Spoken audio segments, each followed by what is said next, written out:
miêu yêu chuan en thui moi soya a han tia chu vele a phone chu lo ring hala en te mo hello en te moi soi mi zong zong in online in mi thil design ro ching ti min soi to mo tin en tinga chu ni theya awan mak vea atia chu ta le a thin chu rem ta khop mai ma se zen zen chun thilom dan chu khathiam vek ani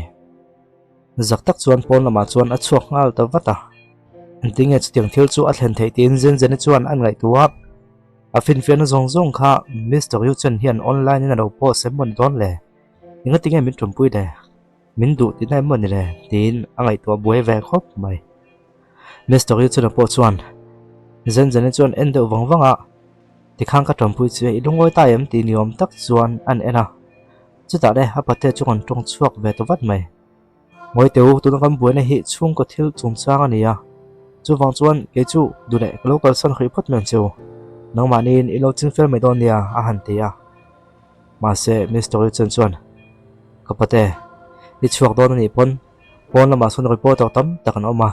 chung me chuan an long hak don chia tin an soya enga enge ni thilom zia tin a phone chu lo ria a han la oh hello enge ni ta han ti chuan anau te ho chuan boss buina kan tok tat mai report ang havin i thil ti sual kha evidence an nei tlat mai a Mr. Yu chen a ka accident chung chang kha chu wang chuan to na hian kanin puan melo chuan kan him theina tu kong dang aum don lo ni o lo ti ta enga in thungai soi tak tin man mo tak chuan bon ma chuan chuak ngal ta vat maya chutia chhuatang hu chuan nu ber chuan a to pa chuan zalen takin kalom theita midang ti buena tel lovin ti teu sup tui takle cho i tu te ka va we pui to nam niang chuan yu chen zen zen hi ti han lo pui la in ei tu tak lo siam don nia an tia ole kanu tin nu ber po chu chulai hmu tong chuan akal son ta ni chutia nu ber akal tak hmu chuan zen zen chuan he chung kuak lo loi lu ti ko tang khan nang hi engkim i ro khalak to ti na ni mo bedroom ma thil thleng zong zong te i chunga ka thil ti zong zong te kha i khawek ti na em nia an ti chuan khawek han ti lema eng chung chang ei soya ka mel lan dan i soi vel te chuan ka hmuya i lo fo vel te khamonia a han ti chuan zen zen chu zak na le mai ni lo an tia chuta Mr. Yu chen chuan khatiang kom lai kha khem changa i lo manga chuanin luna i zak le si ti na em nia inga ti nge a an ti chuan a ni lo ve chu tiang lam pang zong pon ni chuang lo a khun khibin nong chu ka pasari nia rem chang la pon ni chi lo chu thil ni lo dam pon ni chuang hle nem a han tia chu tia lo a han ti chuan o ni ka pasal bula chuan engma televin kom rengot tur tin ani chuang hle nem an tia chu ti mo a han ti chuan ni ani na taka chuan a thiam lo zok chu nang ma hi ni ko khalovin ni lo om tenga ke ma bin bum zoka i thil ti hi adik lo viau zok ani a han ti chuan atiang khan a topic thla kol ve lo la ni mai chu i thil ti zong zong khain thiam lo na i nei me lo ni mo a han tia zen zen chuan in thiam lo na engma nei tu om chong hle nem ka pasal ni me lom a lo tia chu ta le Mr. Yun chen chuan ole ani chuna that chu i thiam zok chu ni phot me ose ka tho tung ka ne chu wang chuan ka chuak lo nga lekina zan lama ka on le tanga kan sei dun le zok don nia a han ti chuan nala mai kal le don mo i lo ho te mo ka tia a han tia ka lo ho to ni nei nem boi nei to wang nang ma chan him tu ka lo kal zok ani hi ka na tho lai lak lo lu tuk me kal san ka ne ya chu wang chuan office lo ma ka le le nga langai tin office lo ma chuan a le ta a gal ko te chuan buai na ka to ka ke ma min san him tu ka lo kalamo buai na ka to ti te chu khoi tang nge mo khet le tin angai tu buai ve nak na khom mai ole zan lam pang chu lo nia Mr. Yu chen po chu na to na lo ho to wa em bual zo lo chuak chu zen zen chuan han ena tangwal mel thatak be pa mel thatak kha alo ni ngai mai ma se ma nga ke ende vung phong chu a thato lawang tuna chuan a kon hak chuak to boxia tin lem chuan alo in control dewa ti chuan Mr. Yu chen po chu a in bual zo a in hula khuma chuna lo muwa le chol ha dam hun ta a kon tia sita zen chen chuan lokin kabul he kon mu to no mo a han ti chuan khoyang ka mut chuanang an tia ka soyom zia chu khum pakhata hin mulo la thain ka khoya e chu chuata lo mu mai nge a han tia ma se Mr. Yu chen chuan enga tinge ka mut tun lowang ama poni se jing viau ton rom ni nu pa kan ne kha i khena nge nge ne nga ka bula mu thi du lo khim chok ti nem ni a ti na zota zan zan chuan indu lo chung chang po kan soi lo chuwa an ti chuan Mr. Yu chen chuan do de soi ni nang hian ni kho khelo wa kom lai khan min fop to a chu wang chuan i thil ti kha a hong chu i tu to ni i thil ti man kha i to ngai ni i khem a han tia zan zan chuan aum dan vel chu ke ma hi min du zok deuh tin em mon le ti na kha thiam lo khop maya a to pa phe chuan a zo chuak ta lol mai nang ma sok hian ke ma hi min ngai na zo ni lo mo an ti chuan Mr. Yu chen chuan chung te chu in zo ponga em ni a chiang to via min ka khia hang san nei to lai nang ma tampui tu chen kon kal wang wanga voin zat nge nang ma tampui tu ka local to i khem a han ti chuan a vel ko te chuan ka nang chia ni min lo du thak zet ni hi ti in a lim ta vio mai Mr. Yu chen po chuan nie adikalom nang hi ka du che lom a han tia chu ta le zen zen chuan ani chuan kan pathin kan in thren ngai ton lo tina ni mo a han tia in thren chung chang mai lo soya chulam pang chu em ni ing lai tua a han ti chuan ai ni lo ve nie kan pathin kan in nei tua in thren da chu ke pon ka du lo lo a han tia Mr. Yu chen chuan ani chuan a thani mai rom engma ha ko san le buena om hleinem tite imu to te ang tin mutu chuan ani siam fel ta ni hole tu ko ni chuan Mr. Yu chen office kal tu chu zen zen po chuan a zuya zen zen chuan khoi huna nga men kal pui tum office kal don in ka khasia ye bulak local ve hi enge motong kai na le an ti chuan Mr. Yu chen chuan mani dewa company pakhat ne na thau khau tu nga link company ta na contract mu sak tu kha nang ma khain nom ni kha khan ha kha bul kan trana ma kan lak chho bom bo pangai rom chuan khamin ha boi pui tu khan amo pho tu berle khan ha min mu pui tu ber nang ma hi itong kai ton lom a han ti chuan ni mo kha tin han nuya chu ti lai tak chuan an lampan chuan mi pakhat hi ron kala chu mi pakhat ron kal chu zen zen chuan an mu chuan Mr. Yu chen chu han nama kha film ko tin chuta Mr. Yu chen chuan amma tanga mi pakhat lo tlan amma ni chem te ro vi tu ma han mu chuan chu pa mai chu min thai tu mem nia tin a ke chuan lo tlo thal ngal thok maya chuta le chu pa mel chu han mu chen chuan he ka pate khamo ta chunga he teng thil hi enga ting he itia a han ti chuan a pate chuan nang ma thiam lo vek ani hi nang hi chom lo lang chuan he company a hian din mun thataka kom tu ania nang ma thiam lo vek ani hi a han tia ma se Mr. Yu chen chuan e ma thiam lo a nang ma thiam lo zo ka ni hi e thil ti sol man hi tel don ta ni hi ti in phone chu han phawa Jensen tu na him Mr. Ling ching so chu kapula oma yang takin lo man ngal ko chuan Miss Sualte kan da thin nam hun kan khrem thin nam hun a khan khoyom ta kan ha thok turin in lo da don nia a mel hi mu po ka du to lo ni a han tia chuan Jensen I try em tin Jensen chu a han pom ka nga doctor ne la kan kal hal don nia logo tin doctor ne lama chuan akal pui ta ni abana pem lo omvel ta chu an han tua ma Mr. Yu chen chuan enga tingi khatiang khan min ron nama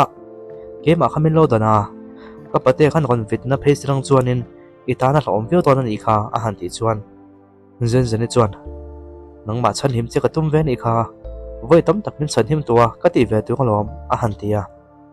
ase Mr. Yu chen chuan khatiang ang thi le damin ka nga chuan khatiang khan om to sung che an ti nu be po chulo kala Jensen I try em engei an alo ti vata kanu ka tha lom heng ta chu diam ho te lom ka try a han tia enga tinge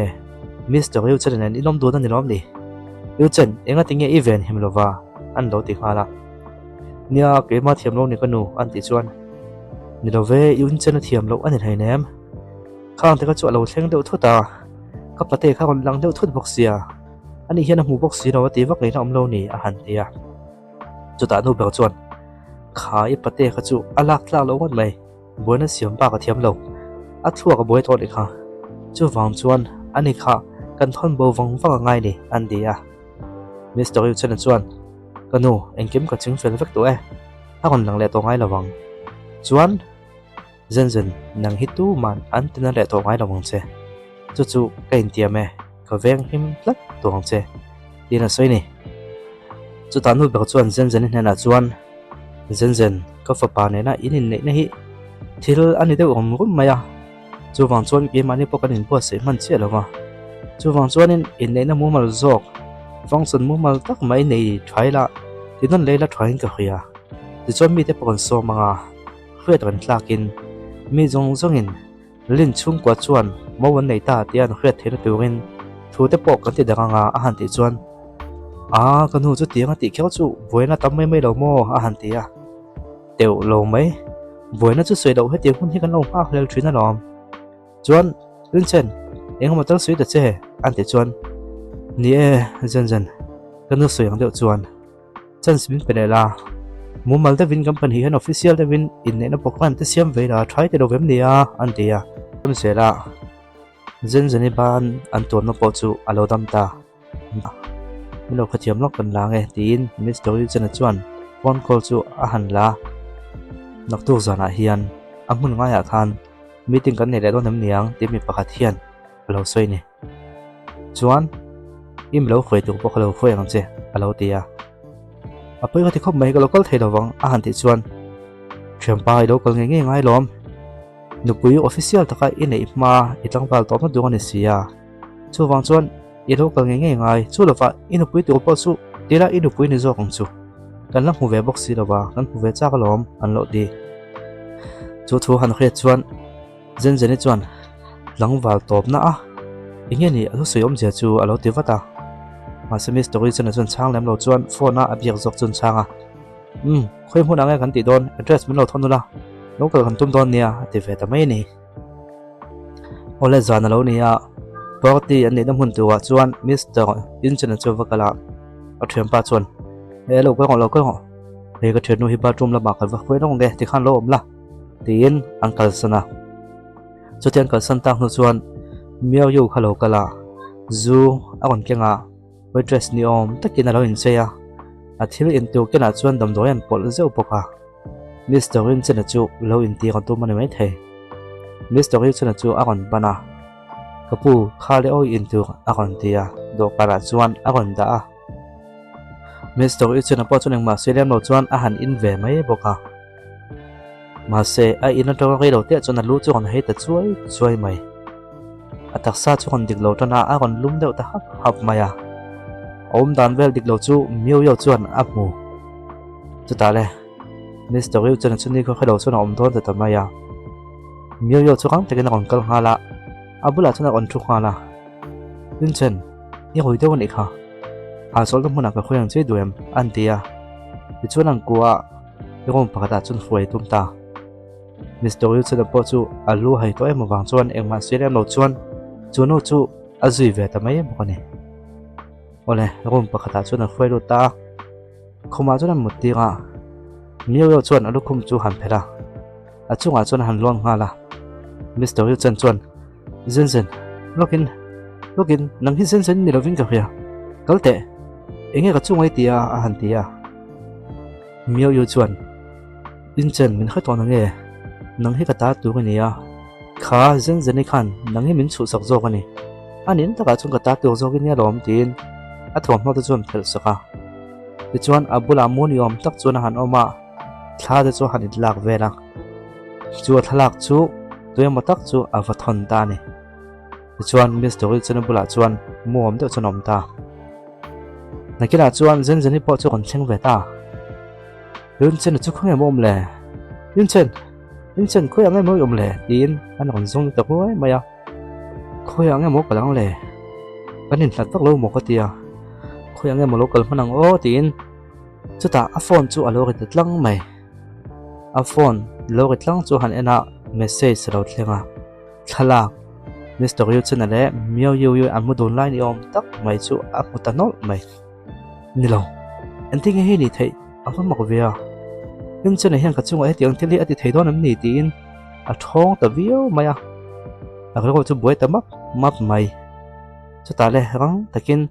Mr. Yu chu na mut na room nia khriat tampang chu pan hal ta wata room chunga walu chuan Mr. Yu chu na lam yo chu an lo mu dun ngai mai ava mu chiang ta viu maya eng tia han om tu nge po kha thiam lo ti chuan rang takin atlan chuak le tak ngot mai ni miêu yo chuan zen zeni atlan chua ta khu chuan in zen hi chu bul tran na chaw ni hi kawa man na hi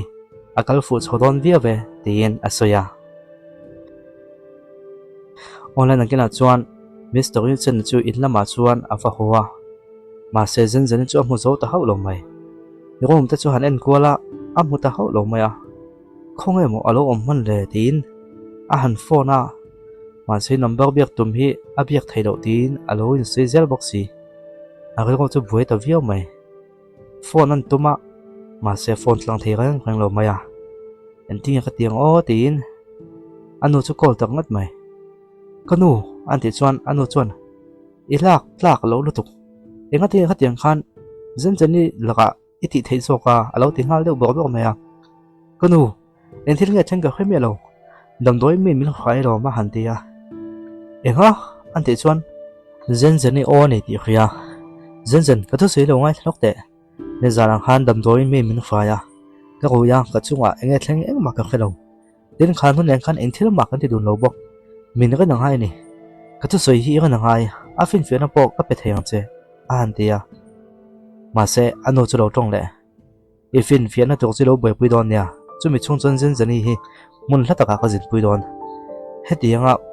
agil koi tina hi kagam ti haulo an ti chuan ole a try ani chuan chumi hun chu in lo khwa bon nia a fin fe na chu ka kon thon em mang cheu a ti ta ni ole chun zom chu episode dot le kan kon tianga episode dot le hi top to tu ni to a alo chua hun lo chang la kan kon ti chuak le ha ba don ni o